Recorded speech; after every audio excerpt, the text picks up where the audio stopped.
Assalamualaikum warahmatullahi wabarakatuh. Welcome to back to channel guys.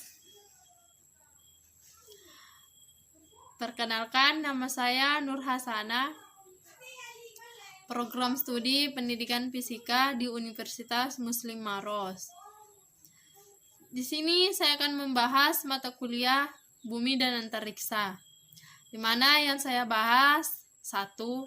Sejarah pembentukan planet bumi. 2. Teori lempeng tektonik. Selamat menyaksikan. Cekidot.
Teori ini dikemukakan oleh Harry Hess dalam bukunya yang berjudul History of the Ocean Basins pada tahun 1962.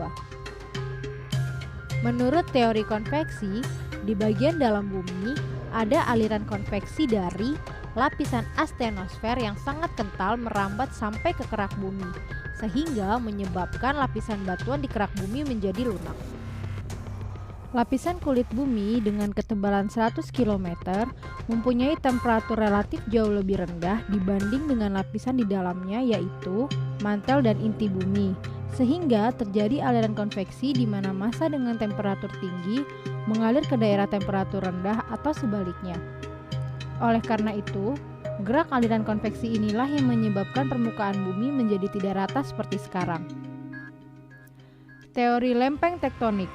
Teori ini dikemukakan pertama kali oleh Arthur Holmes pada tahun 1920. Kemudian dilanjutkan oleh Robert Parker dan Mackenzie pada tahun 1967. Menurut teori ini, kerak bumi keras bersama lapisan litosfer mengapung di atas lapisan astenosfer yang kental.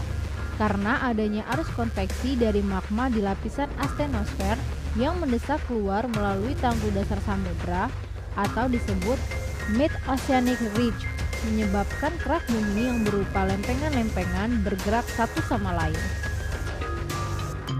Ada 3 gerak lempeng tektonik, yaitu divergen, gerak lempeng saling menjauh yang menyebabkan naiknya material dari mantel bumi dan membentuk tanggul dasar samudra, atau mid-oceanic ridge yang luas.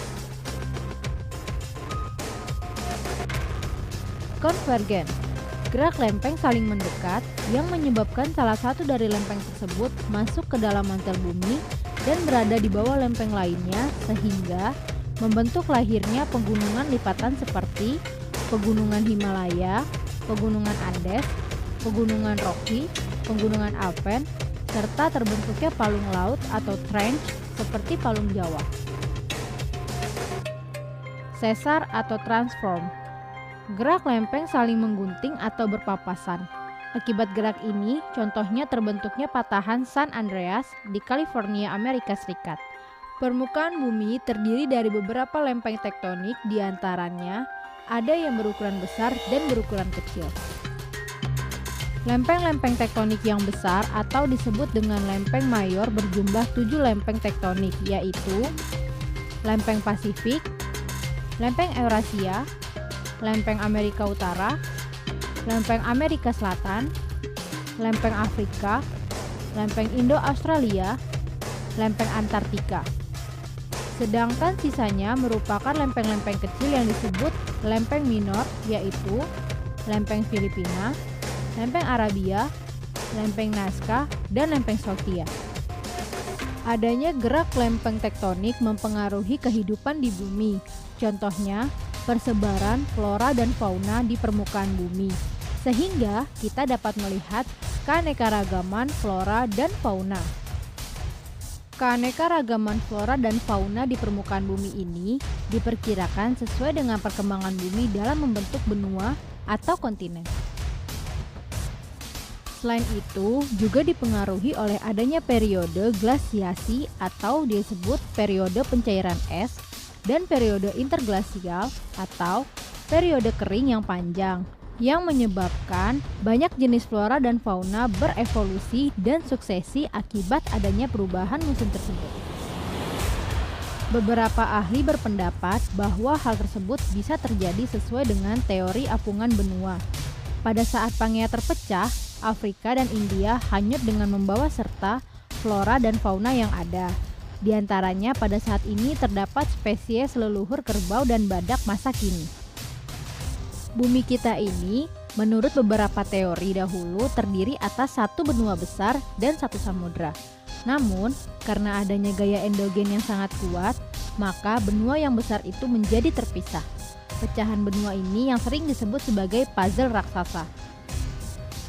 Bukti-bukti yang menunjukkan bahwa teori lempeng tektonik mempengaruhi keanekaragaman dalam persebaran flora dan fauna di dunia, yaitu adanya kesamaan jenis flora dan fauna bagian barat, yaitu Jawa, Sumatera, Kalimantan, dengan jenis peta-peta di Asia karena Pulau Jawa, Sumatera, dan Kalimantan dahulu menjadi satu benua dengan Asia.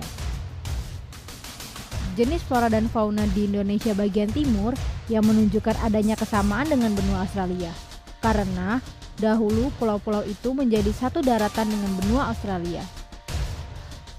Dari bukti-bukti tersebut, kita dapat mengetahui bahwa teori-teori tentang pembentukan muka bumi seperti teori apungan benua dan teori lempeng tektonik berpengaruh terhadap adanya keanekaragaman flora dan fauna di dunia.